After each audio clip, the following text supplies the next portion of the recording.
Ayan, good morning, good morning. Eto, naglalakad tayo, pupunta muna tayo sa Talipapa. Ayan, Yan, pabalik na sumasalubong. ako. Kasi bibili ako ng isda Walang na silang maliit yan. tamban para sa kanila. Kasi ang pinakakain ko sa kanila ay mga wet food na mga nasa lata.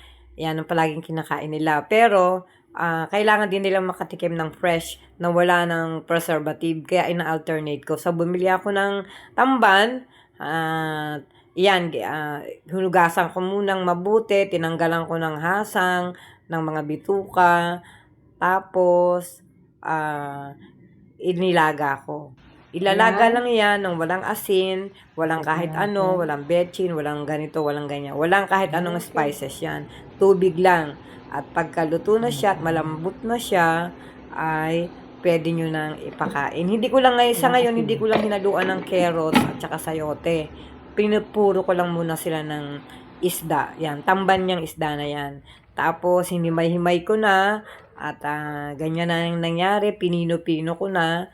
At yung sabaw ng isda na pinagpakuluan, yun din ang isinabaw ko dyan sa kanilang, sa dinurog na isda. So, ayan.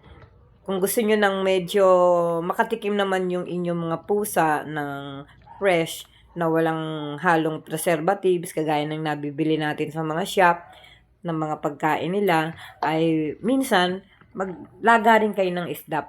Gawin nyo rin ito, pakainin nyo rin sila. Ito yung cat food at home. Ayan. Homemade. Ayan, na ating pagkain ng pusa. Ayan. Tapos, ilalagay ko na sa kanila isa-isa. Yan ang kinain nila. So,